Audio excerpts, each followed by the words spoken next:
there. Sorry about that. It's the lead-in. No, I was trying to get chat up, so and I finally did. So. What's up, Blake? So you can read it. I'm glad you like the music. Thank you, and hello everybody. Yeah. Hello. There we go. So, welcome to our second update. Hello! Hopefully we sound a little bit better. I have a much better microphone in place. We're still single camera, single mic, but we'll fix that later. We have some plans. And unfortunately my desk is super bouncy, which is why it's all shaky cam. So, it's been a week since we last updated. Where do you want to start? I 3D printed a D10 and a Buddha head. These are important. These are important. Actually, jokes aside, the D10 of monster size is one of a pair, the other of which is being printed right now on the 3D printer. Behind me. And it'll be useful for us because one of the things that we did this week was decide that we're going to use a 2D10 based system. Correct. Which means every roll will be, right, 2 of those, right? One will be a 10, one will be the other. Right, which is why the other one is red and this one's green, so that we always have a signifier of which is which. It's incredibly light because it's hollow. Yeah, I the printed it hollow. Actually seems to be just about perfect. I feel like I see 4s more often than other numbers, but in actually keeping track of the numbers, I think I've only seen like 2 more 4s than other numbers, so I think I'm well within the margin of error. So I think they actually work just fine. Which I have to admit kind of surprised me because there's some rough edges on there that you would think would have an effect, but they don't seem to. No, it seems to roll all right. It's kind of cool. But yeah, so we made the decision this week that we're going to D10 for a D100 based system. In fact, let me pull up Discord really quick here, and I can read you everything that we decided. So, basically what happened is that Chris and myself had to sit down over lunch on Friday to discuss, the constraints of the pen and paper system. Right. Because we know that we want to bring over the mechanics of the Meow, but we don't necessarily want to bring... I'm further from the mic, I bet. Yeah. In fact, that probably makes it a little bit better. Anyway, so we wanted to bring over the dynamics from the Meow, but we knew that a lot of the actual literal mechanics that create those dynamics probably wouldn't work. I mean, there was a lot of computation going on in the background, right? Indeed. Often using very large numbers that dice don't particularly model well. So we knew that we had to figure out what made the PNP, like what made it the tabletop system. And so we came up with this list of sort of guidelines. There's still some open questions, but here they are. First and foremost, yes, absolutely, we should totally do that, like custom dice. Do you see that? Yeah, that'd be sick. All right, so first and foremost, the game is going to be levelless. The tabletop game will not have levels. Instead, it will be skill point based. Point builds. GURPS is an example of a system that works this way. I think champions as well. Yeah, champions. I think the hero system does also. I may be wrong about that. It's been a while since I played hero. Yeah, heroes actually. I remember making characters on that. Yeah, exactly. So, levelless, skill based, and we kind of want skill points to be given out by the storyteller, by the DM. Right. But we need to figure out a good balance for that. So one of the other things that we decided was that skills should probably have, something like 10 points that they can possibly get into them. We don't want to use the thousands of point pools that we were going to use in the Meow. In the Meow, right. I would like the maths to be manageable so that it's not like, oh, I forgot I haven't been adding that bonus this whole session, or if you look at my character build, the way I made this guy, he's got a +1 here and a +15 over here, but that's only when divided by 6 when you access it on the other table in Book 5. Like, I think that play moves more quickly and the stories can evolve and actually happen a lot more readily if you're not spending 10 minutes looking up where the divisor is because your guy actually has the hat of division or the whatever. It should be right, exactly. It should not be like doing your taxes. You shouldn't have to reference 15 lines on your sheet. You should just be like, hey, we need to do this thing. What's the check? There's the roll. Now you move. You know, Exactly. like streamline the math. Yep. So pips. So what we have to figure out though is a way to balance, you know, the storyteller's ability to give you these dollops of points based on the stuff that you did in a session versus the number of dollops and points you can actually get. Otherwise, you end up with, you know, max strength characters very, very quickly. Yeah, really quickly. Right? So there's still work to be done there, but the general idea is that there'll be, you know, ticks that you gain that somehow play into the rolls that you'll be making. And again, the rolls will be 2d10, you know, plus some sort of modifier versus some target difficulty number. And that target difficulty number, we're thinking, will be mostly up to the storyteller, right? So and flexible, right? So I might need, for example, you know, to roll above a 75 to pull off some, you know, particularly epic thing, right? And so, you know, my skills plus the die roll have to somehow make it possible for me to do so, but at the same time, make it possible so that if I roll, you know, double zeros, if I roll 100 plus my bonus so that I get, I don't know, let's say 125, right, against a 75, that's a major success.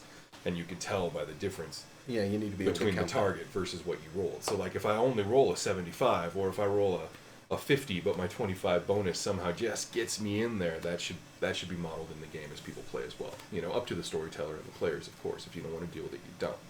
Which is another key point. We want the game to be a collaboration between storyteller and players, and so we're going to try to build that into the mechanics wherever possible. So for example, even though it's not part of this list of constraints, we discussed how somebody might do something like tags. And we're thinking one of the ways that we might be able to do that is that the DM can apply a status effect on you and can either keep it private or not, depending on how they want the game to play out. Right. Right, but that's, you know, not necessarily something that would carry over if you use that character in some other players, you know, some other storytellers' campaign, or other, right. But for that campaign, it would be like having a tag with an attached game effect. Correct. And then in the modules, as we produce content, we can do things like you can give the list and say if the character has this, then this other thing can happen, and we can branch the potential space of each kind of region and encounter description in the module that way, which kind of leads us to agendas, which is another thing Absolutely. we talked about this week, is how can we write modules and create you know, a game that's not just another skin on Pathfinder or another skin on Dungeons and Dragons or any of these other things. What is kind of unique about our system that carries over from the idea from the Meow, and one of those is agendas in general, and that plays into how we write content for the for modules, etc. In that, what's up, Zero? Because we don't have to write a module in the sort of linear authorial way that is typical of Yeah, it doesn't have to be a railroad. RPG. It doesn't and in have fact, to be a we railroad. really don't want it to be. Right. Because we want players to have, you know, a lot of agency as far as driving the actual story, we can do things like write the module in a way that describes the main players in this time period or time slice or region and what they're trying to do, and then what they will do given certain circumstances, and then coupled with the list of tags, that gives a lot more breadth of potential space. Right. It does mean that the Potentiality. storyteller has to pay attention to what's going on in the world and sort of make sure that the various powers react to it. But I think that's relatively easy to do. I mean, we're figuring that, you know, agendas could be expressed on a single piece of paper, maybe front and back, right, with the, you know, agenda described on the front and then all of the various events that can happen based on threshold conditions on the back or something like that. Right. That way we can have multiple agendas in a campaign, right? So, you know, we can just sell agendas. Even we can sell people. At that point we can sell a group. Right. And exactly. you can have add that group to your broad world. games of Skypass. Right. You know? Exactly. But yeah, in a module we can provide you with the agendas of multiple powers that be that are all somehow related. You know, so like if, you know, one of the outer gods is attempting to reincarnate on Earth or on Telson, excuse me. We could then have, you know, an agenda for that god, an agenda for the cults related to that god, an agenda for the Brogians, an agenda for the city where the ritual has to take place, right? Right. Like all of these can then be modeled in the game and be relatively simple To for the storyteller to understand, digest and right. understand, right?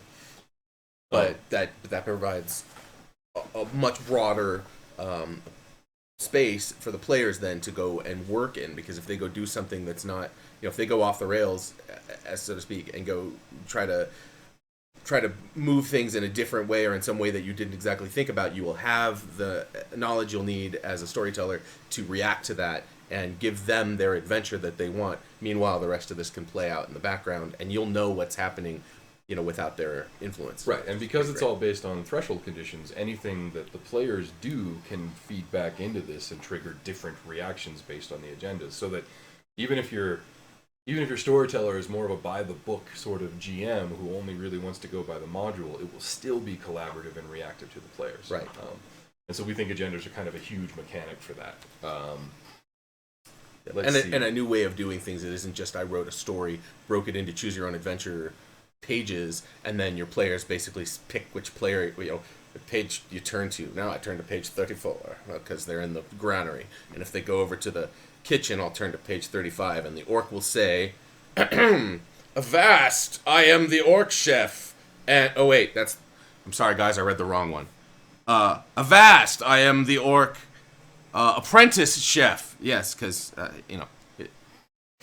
instead it would be I've played far that game, more. like you mentioned. Far more flexible and far more natural storytelling experience. Absolutely. Is my hope. Legendary Neurotoxin had a question about skills and attributes. Oh yeah, Legendary asks, how do skills and attributes affect challenges? Each point relative to the action being taken reduces the challenge level by a certain amount. Actually, we're probably going to do it the other way around. We haven't actually decided on the math yet, so I'm doing a little bit of theorycraft when I say this, but we actually did discuss this a little bit on Friday at lunch, and we think it's probably more along the lines of the target difficulty doesn't change, but how much you can add to your role changes based on things like tags you might have, equipment you might be holding, your skill level, skills, your attribute levels. We don't want the math to be super complex though, so we're thinking it's more along the lines of fallbacks. If this bonus is greater than this bonus, use this, or something like that. I don't know. We're still talking about it.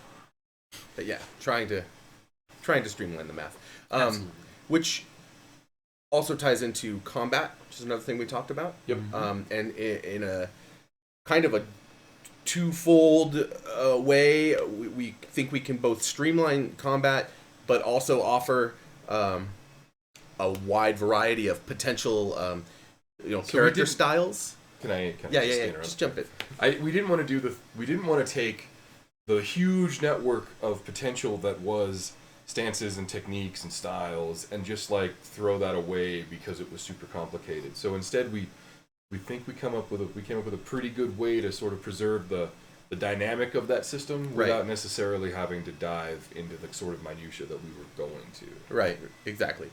Yeah, well put. And also I think it's a unique sort of IP marketing thing. I hate to be that guy, but I think it helps us to stand out in the market with our choice. And what that is so we had this idea that we could come up with cards that your player would have that are indicative of a stance. And so the card is your stance, shows your dude on the front so it'll look cool, standing in that stance, whatever it is. And the card's stance information on the back will show both the silhouette, which is what could be hit while you're in that stance by another person, and then as well what shots you can throw from that stance.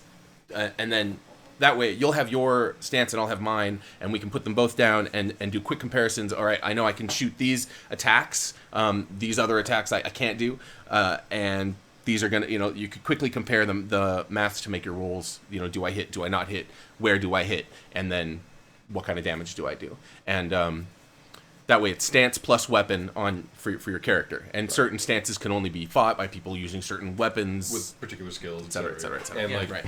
And we can sell expansions that are just stances. Yeah, combat styles would just be a collection of stances, and they could literally be on cards, like we were saying, right? Right. And just and just sell them as packs. Can't use a maul in a spear stance. That would be fucking ridiculous. Well, Things like that. Yeah, well, Yeah. you technically You in could, some but cases. yeah, really, I'm gonna stab you Oh. with my maul. It's really just gonna punch you in the stomach pretty hard. Right, And really hard to be do really because it's tip so heavy and heavy, hard. Yeah, exactly. I'm gonna It's do not what my you're gonna wanna Molyneux do. right here, and then I'm gonna dislocate my shoulder because that thing Fencing makes with an my axe. pants. Because inertia It's kicks all. my ass. It's also a little tip heavy. It's hard to fence with an axe. I think. Right, exactly. Wow. Exactly. I like that. So the other thing that we talked about, and we've mentioned this a lot on the Discord, is that we kind of want the game to be, the parties to be comprised of multiple disciplines, right? So that it's, even though it's levelless, we want most of the adventures to be like, whoa, we're gonna need an archaeologist and a linguist. Oh, maybe we're gonna need a mage even, and definitely want somebody who can kick an ass because I can't. You know what I mean? Exactly. And so we want there to be a reason to have all of these various skills and for different people to pursue, for lack of a better word, different builds. Well, right? yeah, and for that reason, I mean, not even for that reason. For that matter, we want there to be a reason to play something that isn't a fighter. Right. Right now, if I were to go jump into a modern, even Pathfinder or 4.0, or are we past 4.0 yet? We're on 5e now. Oh my God, D&D! Where you going, D&D? Anyway, if I were to jump into a party, in the modern systems I've sat and played, everyone has an attack option, and everyone's more or less balanced against the other guys at any level. So it's very MMO-y in a way, where it's like, well, how do you attack? It absolutely is. In 4.E, the major problem was the fact that all of the characters were organized in controller, who were spellcasters who controlled the field. Yeah. Leaders who were I like remember that. These defenders, are but MMO also classifications. tanks. And then it was supports who were things like thieves, healers who could tank or do some sort of Yeah. special skill, I remember- but also support the group that I remember was... playing the original, hey, why don't you give 4E a try free I module didn't- that they put out? Yeah.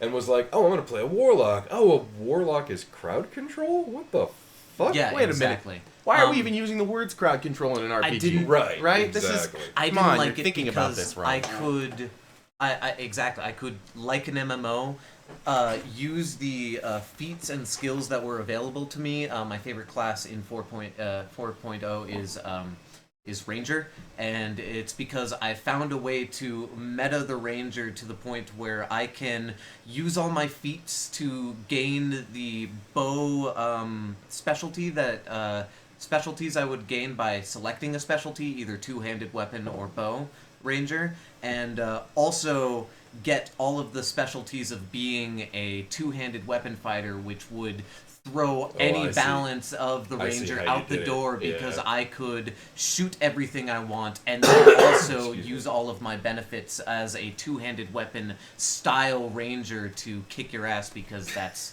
the style Ranger I was. It was my class. Yeah. Like somebody play 3.0. But it's just, the point is, We don't want that. well, yeah, and When you get right down to it, that's the opposite of what we want the game to be. Yeah. Right? yeah, it's not even. It doesn't even make sense. I mean, if you're an antiquarian, old sage or guy or something, you're not gonna know how to turn a blade. It's not what you do. So there should be differentiation in characters that is like dramatic or real, or not everybody knows how to stab a fucker, and you might need this really smart guy to come with you and translate these ancient languages. And if he spent his whole life learning these ancient languages, he's not necessarily going to know how to fight. Yeah. Right. And that's okay. So That's that in fact actually- good. That actually segs into Zero's question, so let me read it and then Yeah. see how you want to answer it. Yeah. Zero asks, do you have any ideas as to how to tackle one of the issues non-combatants have in P&P games? Being that once combat starts, they tend to end up spending entire sessions sitting on their hands. Obviously, there are limits to try to make everyone happy, but it's always been a double-edged sword in P&P games. If you have players who don't take combat roles because it's very hard to keep them engaged once combat does not start. Exactly. Yep, you're super cool. Yep, that's absolutely true. So- So I do have some ideas. That's actually part of why I think that combat should be streamlined, and why I'm so kind of adamant. If you ever end up playing a tabletop with me as your dungeon master, you'll find that some sessions have no combat, if you do have combat, it's usually resolved fairly quickly with a few turns. Yeah, but usually it's fast. Don't bust out the map in figures, for example. Yeah, unless it's like unless I something needed to show big. how you're standing in the room or something like that. But usually we'll just draw that out because while combat should be, I think, pulse pounding and exciting, but it should also be fast. And it's not. I don't follow with the idea that you're going to spend an entire hour, a couple hours of a session meticulously fighting out a brawl with only 5 dudes or whatever. You can do that pretty fast and get back to the story, and that I think keeps the excitement level high because you're not dragging out a long combat into this thought out thing, right? And hey, having been in combats, it's not a thought out thing. It's not. It's very reactive, But also you can keep your non-combatants in there. Second, they can do stuff. Like they could run around. I had a character who was super weak spellcaster because I specifically will make characters that are non-combatant. And the guy was a weak cleric. He had no combative spells, but he had a dagger. Exactly, like. And when the fight started, he threw in because fuck yeah, you throw in. What are you gonna do? Cower in the corner? Sure, maybe, but No, it's put yourself in the position, It's right? Daniel Jackson in Stargate, right? Mm-hmm. Daniel Jackson's a great one, or Milo from Atlantis. Yeah, that's another great one. Yeah. Right? Right? Both of them start out as complete pussies, but sooner or later they But sooner or later they realize, that You gotta throw in. they have a stake in these fights, right? Yep. Yeah, I had a cleric that had a pitchfork because he came from a farm. Yeah, I remember that. That was a good game. Yeah. See? And I got mocked. Why does he have a pitchfork? I'm I'm like, like, call you pitchy. yeah, exactly. Well, he has a pitchfork because this is his shepherd's crook. Yeah. Except that when It's the time came for you to stabby. use it, you could kill a motherfucker And, dead. right. If it gets down to it, man, I'm just going to stab you with my pitchfork. Yeah, I thought that was pretty clever, actually. Never but underestimate. Every little bit helps. That's what I'm saying, but know? those examples are actually important, too, because each of them, both Milo and Daniel Jackson, have a reason to be where they are when the fight breaks out. And that's the important part, right?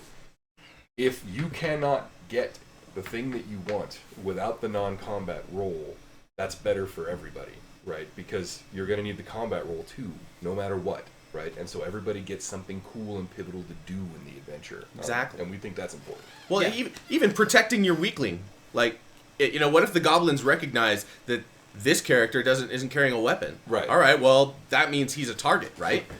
And so they go after him or her or whatever, What if one of your non-combatants is a child or someone you have to shepherd the whole way, and they just can't fight, and the bad guy recognizes that and so goes after that, and that's stereotypical of adventure television.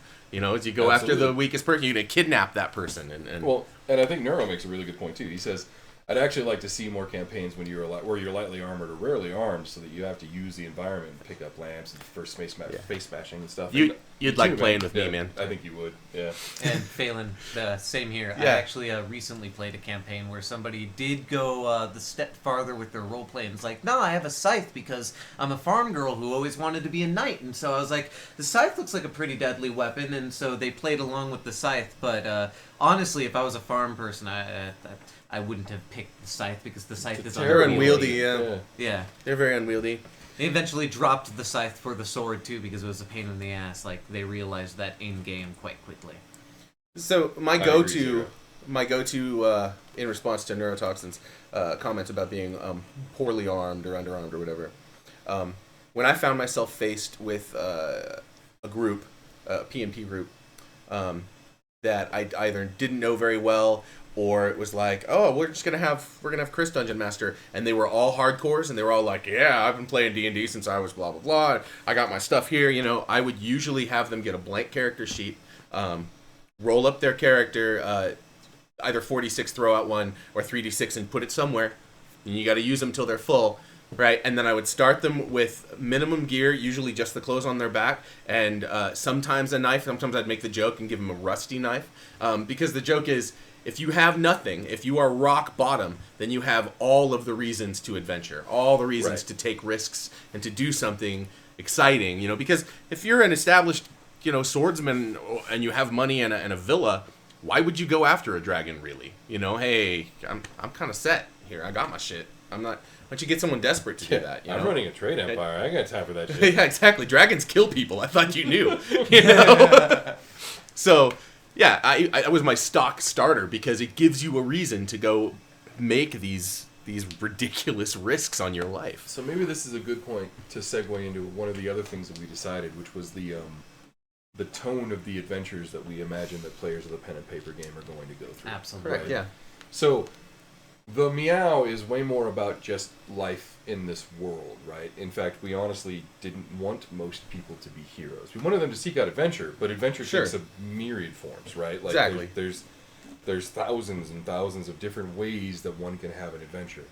With the pen and paper game, though, given the way that people play these games and, in sessions and things like that, we felt like it was a lot more likely that they would be seeking out, like, real adventure. Classical genre. adventure, right? Yeah, well, because are you going to sit down and play pen and paper Stardew with me? I'm just going to dungeon master your Stardew Valley experience. Right. Roll to harvest rutabaga. And you may, but, the system will maybe even allow it, but that's not the kind of thing that we're really writing it for, is what we're saying. Yeah, most people don't get together on game night to and so instead it's farm. way more, strange horror or weird tales. Correct. It's way more encounters with the stuff With that is normally at the edges of Teleston, right? Right. The planes of existence, or the creatures that might come from them, or Right. the influence of the gods. Right. It's a way more. I don't want to say exploration, but investigative. Sort Right. of like I envision most of the Telestonian pen and paper adventure campaigns to be explorations or investigations that begin with some piece of knowledge. Right. So instead of like, the classical everybody gathers at the inn and adventure finds them, it would be more like you're approached by somebody who wants to mount an expedition to some strange place. Correct. Or you receive a letter, exactly. You were in the library doing your studies and you uncovered a scrap of a map. Right. Yeah. Or even the ever so classic for Call of Cthulhu game, you're an investigator who's been contacted about a murder or stolen art. Yeah, or maybe a kidnapping. Call of Cthulhu is actually absolutely. a very good parallel because, again, any Call of Cthulhu pen and paper tabletop game usually is about investigation, exploration. It's usually not combat. Yeah, we're not combat tends to kill you in any measure, but I do think that we do share that aspect. At least we that aspire tone. to. Yeah, I was actually waiting for him to finish his description because exactly that. We're not Call of Cthulhu, and we shouldn't expect to be Call of Cthulhu. Yeah, no, it's we're not something different. We're. I don't want. That sounds critical. I apologize. In my head, I was thinking. I just don't want to compete with Chaosium, man. No, exactly. But I also think that it's a different. We have a different opportunity. Yes. Right. So, what makes that game cool is the setting of magic in the pseudo modern world. When they're very 30s gaslight, exactly. Right. Like, and it's really cool, and I love that game. And I'm not saying anything Lovecraft bad stuff about is it at that. all when I say that. But we're more like Robert E. Howard. Yes, right? We're more exactly. like the Strange crossing swords with barbarians and adventurers and rogues and thieves and I think that there's a broad place that we can go with that nobody else has gone, and I think that's important. Like we definitely want to differentiate ourselves from other mythos inspired games. Yeah. Yes, exactly. Now I'm thinking about it, even Elric comes to mind as well. Sure. Absolutely. Sure. Yeah. And it's the same sort of fantasy. It's we say low fantasy, because it's like believable fantasy in a way, even though we have we do have magic, strange and the aeons and the magic and the gods and all that. It's got that ring of truth.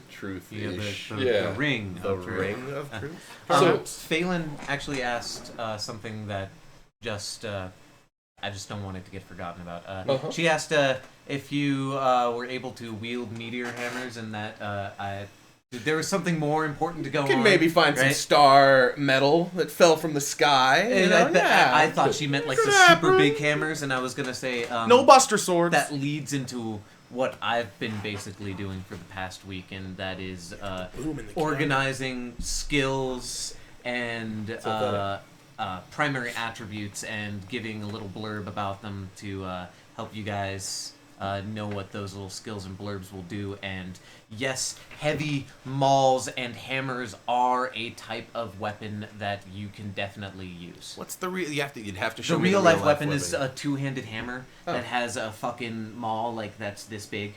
Yeah, if it's a legit thing that exists and I've seen them, then It's a lead ball On on a a thick thick cord. cord. Oh, okay. I didn't even realize. So that's I can a imagine. flail, and That's flails kind are of like a loose. flail, yeah. That'd be a great flail. And yeah, I think we have that in there. our system would allow you to model that, though I imagine that weapon would be really hard to use. Slow Absolutely. and It'd be like devastating. using a shot put as a weapon. Yeah.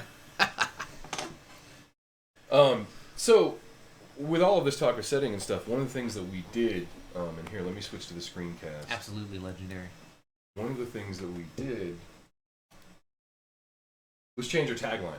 So, you may recall we were using the old tagline from the Meow. From the Meow. That was and- Lovecraftian horror, which was a part of the original concept that we were sold. Like it was what we were given to work with, and we like Lovecraft and we like Lovecraftian stuff. But I kind of feel like, on the one hand, we can include everything awesome from Lovecraft. Love Hand. Did you play for Love Hand? I did You play did, for. yeah. See, that's where it's. Yeah, I played for Love Hand back in high school, but we can keep all of the awesome stuff from Lovecraft and all of the weird references and all of the Robert E. Howard flavor we want without using their names. Right, and we've And- always kind of been our own thing anyway. Right. So, So I kind of wanted to step away from the actual name Lovecraft or Howard, so as not to run afoul of A, Weird Tales, or B, Chaosium, but also to show that we are doing our own sort of thing. And yeah, it's super flavored by these, and it's very influenced, but it doesn't have to have that brand name on it.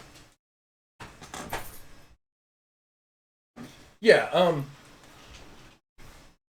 that doesn't really change anything that we already know about the lore Nothing. in any way. Like, the Not a gods damn don't thing. change or anything like that. It's really more, we just want to distance ourselves a little bit from any specific sort of convention, despite what we're already using, you know? Yeah. Let's see. So, as long as I've got the site up, we can walk you through that really quick too. Definitely, things have been progressing. You know, the front page is now changed, so there's a section on features and a section on news. We have a lore section now. I mean, all of this stuff still needs a lot more content, but that'll come with time. Right. We're going to have sections for each of the various locations, and we even have some stories and stuff already up. In fact, this one being advertised right now is one you guys have never read. So you'll have that to look forward to when it actually goes live. Let's see. The tabletop role-playing system, I think, is still where we left it last week. I don't think we've added any new content. Nope, we haven't. Not to the actual page that we've just talked about. I have changed out a lot of the art using some of the old images that we've had from the old project. We did add an about section. If it loads. It'll load. And I think that's that you haven't seen. Wait, that should not be there. I'll fix that later. What's this say? Blackwell Isles. It's one of the sub lore pages. Is for some reason showing up in the main. I see. And of course the forums. Someday we're gonna want to skin this because Yeah. I can't stand the way PHPB No. looks. This has looked the same for seriously 20 years. Right, exactly. Let's see, what else did we add? That might be it. Yep, I've been working on. So you can see where our logo needs to go. Yes. Right there. So that's, you know, as far as art goes, that's probably our biggest concern right now is that we don't really have any form of like branding for this Right. IP at this point. I mean, I love the splash image here, and I actually really like the color palette that it lends to everything with the Yeah, it's greens pretty. and the blues. It's really pretty and also kind of otherworldly and sort of strange. Yeah, I agree. Which I think is important considering some of the direction changes that we've made. But we still need an actual logo because Right. text just ain't doing Yeah, Branding is a thing. totally. But that's it. Yeah, and down here you can see where I've been downloading and archiving images for our use all day. Right.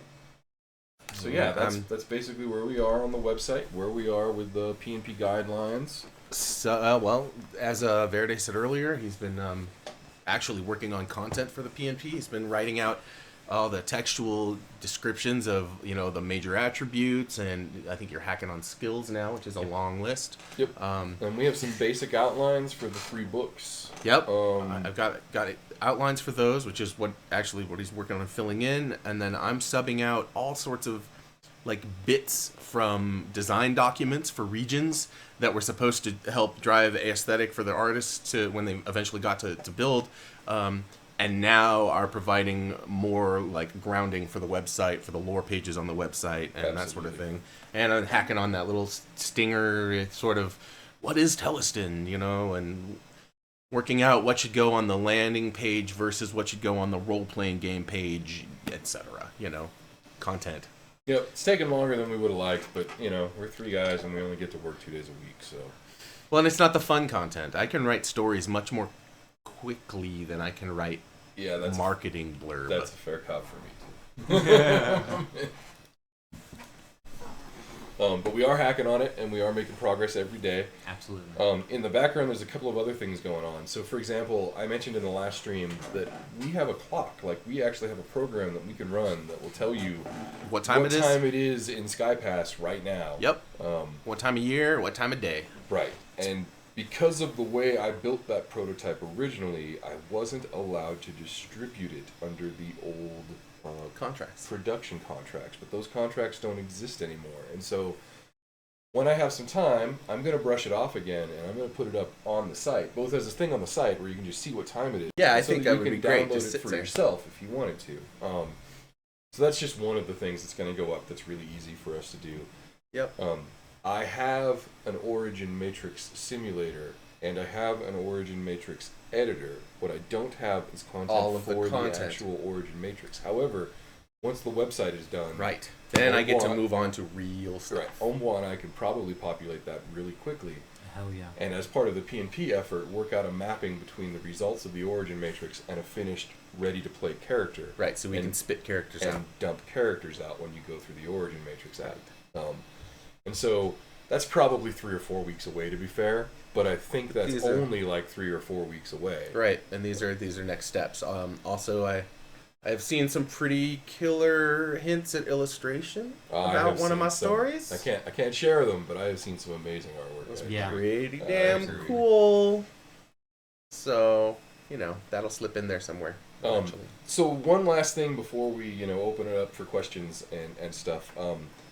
One of the things that's been on my mind from the very beginning is how are we going to recognize the contributions and efforts of everyone on the team. So, for example, if you go to the About Us page, it's not just a promo for us here at Skyward.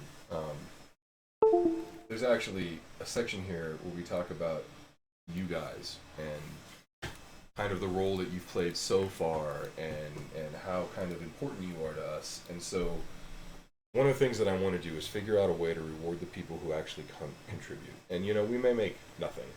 I'm not even pretending like riches and fame await anyone who helps, right? No riches.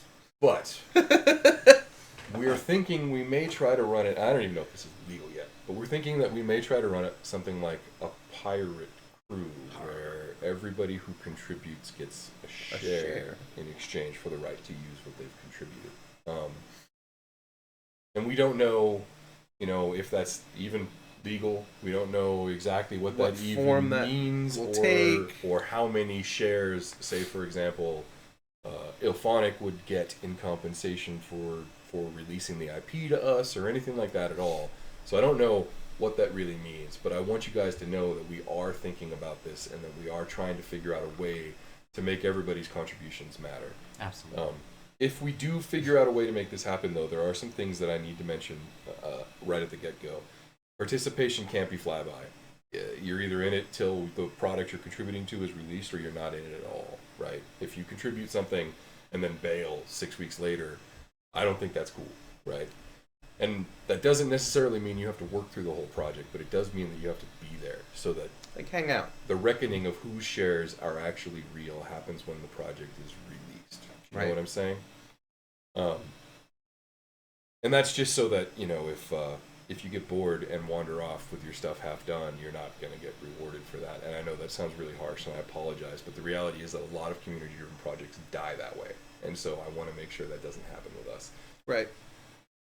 I mean, likewise, we don't want to force anybody to do anything. So No, you it's know, all voluntary. it's all volunteer. It's work on what you're passionate about and what you can work on, and that way, you know, hopefully you don't burn out and you don't, you know, go fuck those guys. Yeah. God, I've done all this great shit. And they The give me point is nothing, for you it know. to be a I don't- good thing. Yes, exactly. This is supposed to be a positive experience.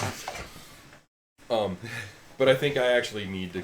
I hate to say it. I think I actually need to talk to like a lawyer and figure out if that's not, like, for all I know, that's considered a con here in Colorado. Like, I literally No don't idea. know. But yeah, so on my own time, that's something that I'm pursuing right now as well. And maybe things will change drastically between now and when we actually make it happen. I don't know. But the basic plan is to make sure that everybody gets sort of recognized, and that maybe people who contribute significant portions might get more than one share or something like that. But the idea is that we would divide whatever was made into shares, and the people who had shares would then get some of that when it happened. Something, somehow, some way. Not stocking us so much as a share of the venture. Yeah. Yeah. You know. But yeah, I think that's basically it for this week. Do you guys have any questions? And I realize we're pretty lagged, so maybe we'll talk about something for a second while.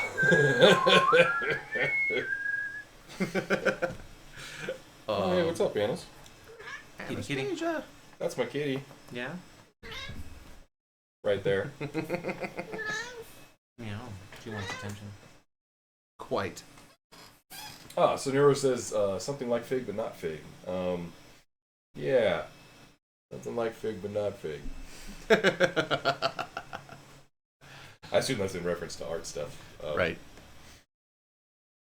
Yeah, I'd really like to get a 3D model of, like, say, anime, and then, you know, bust out one of those. Totally. That'd be pretty sick. Don't we have 3D You know, models actually, of Zero, the, a lot of you are already... Oh, that's something we didn't talk about. What's that? I'm sorry, dude. I didn't mean to talk over you. No, it's fine. We didn't talk about the cards. Oh, yeah. That's Um, actually pretty cool. So, we've mentioned before that we absolutely have, you know, the card reading cards. yeah. Oh, totally. So we're going to start putting those together.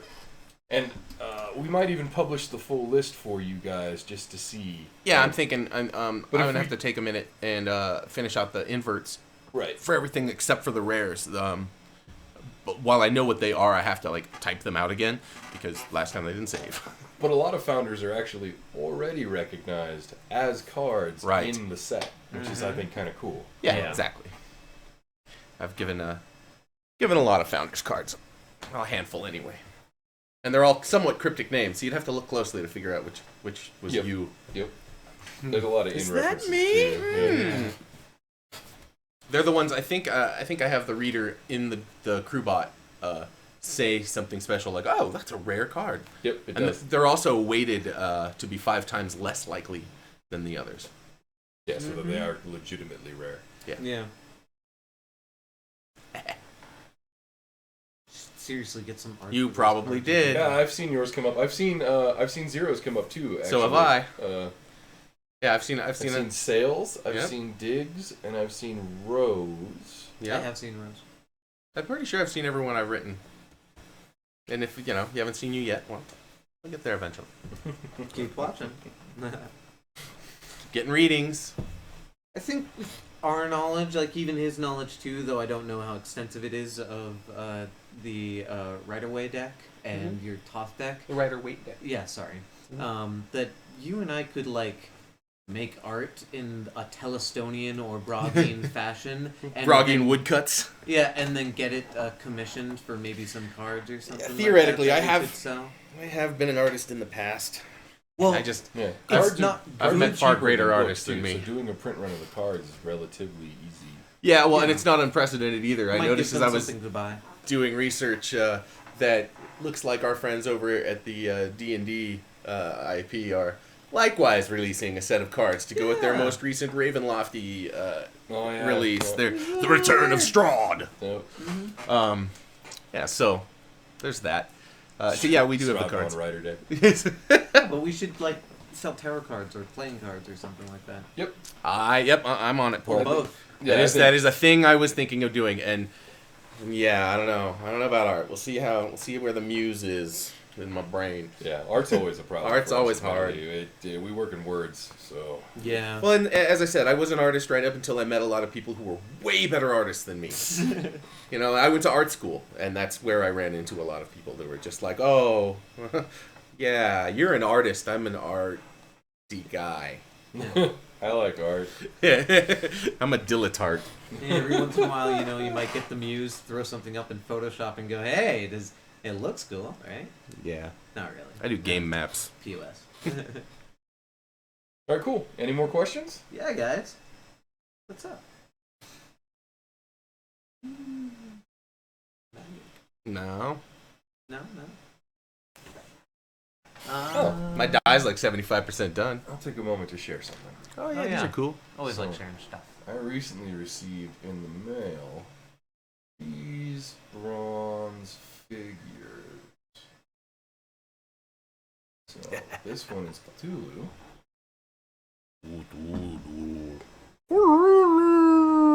Thank you, Legendary. I'm not sure if Thanks, you can man. figure out who this one is. I think it should have rough. All the mouths, You too, actually. all the tongues, And breasts around the bottom. It's very strange. all five the of 'em. boobies. Yep, 5 breasts too, which is weird. One less than Anima. Oh, and you know what? Yeah, it looks like cloven hoofs too. Yep. Yeah, that makes me think it must be Shednirov. And then there's this one. Could happen. Like No idea what that is. And they came with Shoggoth. a bunch of free extra figures as well that were just toss-ins from this person. And You want to show him the Minotaur? I am going to show them the Minotaur. So the first one I noticed that came out of the box was this, and I'm going to assume actually from what I'm covering up here that it's a satyr. Do you see this fine person here? Let me just take my thumb off of it. What is that about? Oh my god. oh, he's got a wanker. It's a little nutsack. Yep. It's really weird. But hey, whatever. Hey, I appreciate my free figures. any Minotaur worth his salt has a Tadger. Yeah. Oh yeah, I should go large screen. Fair enough. Here's a deep one. I like how he's holding a diving belt, like a hat. Yeah, Diving like helmet. a diver's helmet. Yeah. These have treats in them. There's the satyr I was talking about.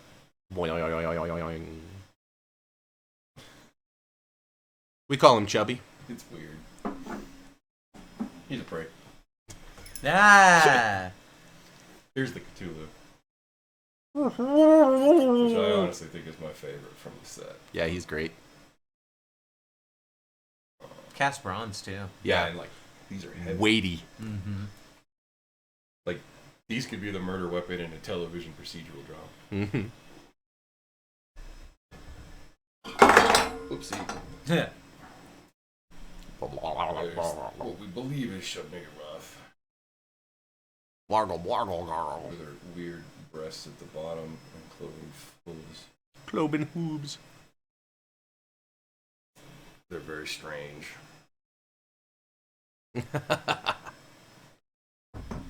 Absolutely not. Well, I also know how to cast. Yeah, I can pewter. cast pewter. I learned in my historical society. Yeah, it might be Shoggoth, maybe. Oh, Has a maybe. big ass mouth though. Yeah, and only one. I think it might actually be. It's not grand enough to be Azathoth. No, I think it might actually be a creeping chaos. Oh. That's a Nyarlathotep. Yes, Yeah, yeah. exactly. Maybe Shoggoth. But if so, it's an odd rendition. That's all. Yeah, absolutely. Yeah, Zero. Just close the door. All right. I guess that's it then. Yeah, Huh? I think that's that for this week. Cool. Well, we'll be back same time next week. And in the meantime, We'll be in the chat. we are all over the Discord. Let me see if I can post a link really quick. If you can find me. Maybe you can hire. The 18. Where is that link? Where's the link? Don't you generate it? Just generate a link. Let me generate a new one. It's wasteful. All those links, they pile up. They do. It's a table in a database somewhere, man. Yeah, It's man. in the cloud. A cloud is just someone else's computer. But it's someone else's computer. Not mine. Let's see. Okay, Paul. The page is up. We just haven't posted it live yet because we need to type in a bunch of words. Oh yeah. Type in words and put pictures and things. No, I'm not wearing a mini kilt. It's the inside lining to this jacket that I've actually been modifying and sewing into it. No, I'm just wearing all green except for my orange shirt. All right, here I'll just paste in. Because it's Verde, man. Whatever. So that's the link to our Telestin Development Discord. Just totally click on it. You should totally come join us if you're interested in Play with us. contributing, or if you just want to kind of see what we're doing day to day. It's where the community helps us out, and where basically we talk about what we're working on. So come see us. And Otherwise, I'll see you next time week. I hit Bye-bye. stream. Yeah. Thanks for coming out. I bet Rose would want to see that.